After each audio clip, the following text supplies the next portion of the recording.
À l'affiche. Ou pas. À l'affiche. Retourner au cinéma, le pied de retourner au cinéma. Voilà. Si on veut parler de cinéma, c'est parce qu'on veut parler d'émotion. C'est ça.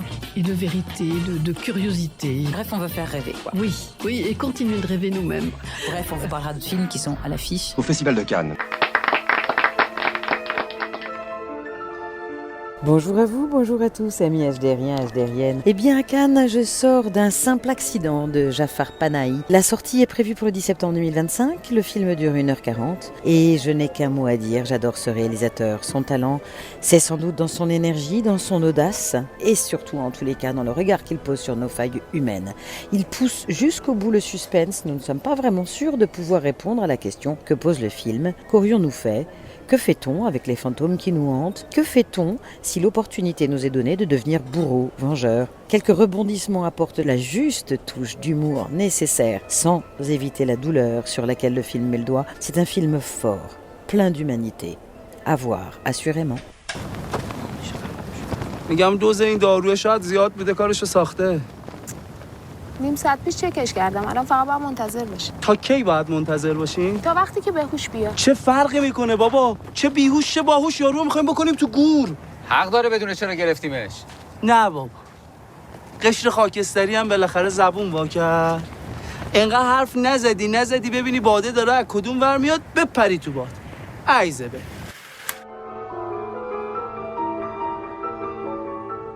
Bonjour à vous, bonjour à tous. Alors, eh bien écoutez, le titre voudrait dire, c'est presque ça, c'est presque ce qui va m'arriver aujourd'hui. Un dernier pour la route. En italien, c'est L'Eccittà di Pianure de Francesco Sossai. Le film dure 1h40, sorti prochainement, c'est pas déterminé encore. Et alors que dire ? Que dire ? Pour rester dans le ton du film, j'ajouterais que dire d'intelligible. Alors, c'est non pas que le film ne soit pas intelligible, mais les personnages nous plongent dans une beuverie sans fin.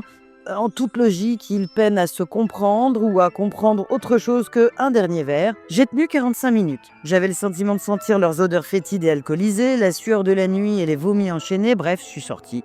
J'ai d'abord vu plusieurs personnes se lever avant moi, en me disant « Allez quand même, ils exagèrent, attendons encore ».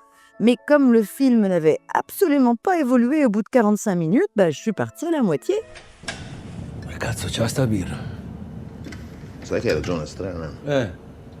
Mi scusi, signorina, mi scusi, ma questa birra ha un sapore strano. È analcolica. A quest'ora della notte non si può vendere alcol in autostrada. Ma che l'ho detto che arriva Genio? Verso le 11. A Venezia? Sì, a Treviso, cioè nel senso di Venezia-Treviso. A Venezia o a Treviso? L'aeroporto si chiama di Venezia. E sta a Treviso? Per inculare i turisti. Ok. E come arriva qua da Treviso? Andiamo a prenderlo noi. Però tocca che andiamo a dormire subito perché sennò domani non ci sveglieremo mai. No. E l'ultima? Facciamo che questa è l'ultima. Ma è analcolica. Ti ha ragione. L'ultimissima. Ti ha ragione.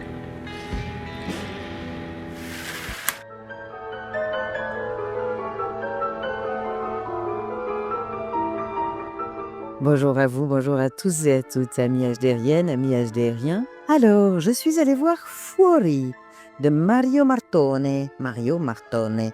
Le film dure 2 heures, il est prévu pour le 3 décembre 2025. Et puis, écoutez, en un mot ou deux, j'ai juste envie de dire quelle déception. Moi qui ai tellement aimé l'art de la joie de Sapienza, j'espérais m'approcher de cette création.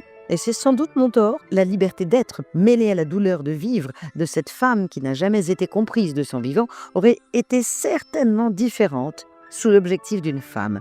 J'ai eu souvent l'impression d'une complaisance masculine à filmer la nudité, à chercher du charnel au lieu d'approcher de la tendresse. C'est évidemment ce qui m'a déçu principalement. Je l'aurais peut-être pas vécu de la même manière si je n'avais pas lu le synopsis avant.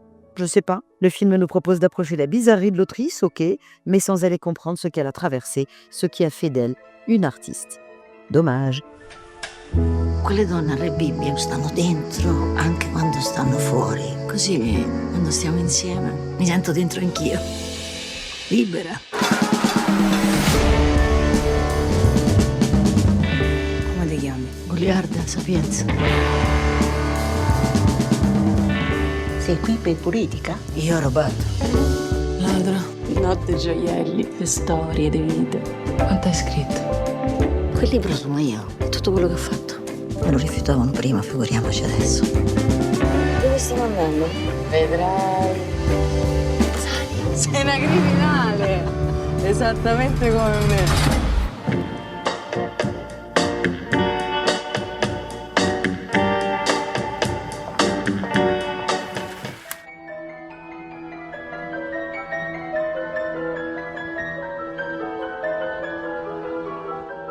Bonjour à vous, bonjour à tous, amis HDriens, HDriennes. Voici le Festival de Cannes qui touche à sa fin et j'ai encore quand même un petit film ou deux à vous raconter, à vous partager. The History of Sound de Oliver Hermanus. Il sortira le 14 janvier 2026, il dure 2 heures. Alors si le film est long, c'est aussi parce qu'il prend le temps de nous immerger dans l'improbable. L'histoire n'est pas, à mes yeux, sans évoquer Brokeback Mountain de Ang Lee, avec cette différence qu'il n'est jamais question de passion et que l'amour est en creux. L'histoire traite d'une quête de son, de ballade et d'oreille absolue, en contraste avec l'impossibilité de communiquer les véritables émotions. Quand l'amour nous échappe et qu'il nous saisit en silence, c'est aussi délicat que de ramasser les plumes perdues pour les remettre sans mot dire dans l'oreiller d'où elles proviennent. Tout est dans les non-dits, ce qui donne des airs de délicatesse au long métrage, et tous mes mots sont pesés. Il méritait d'être dans la sélection officielle, à n'en pas douter, mais sans doute est-il bien trop discret pour prétendre à une palme. So the thing about poker is everybody's got an angle. You must be her.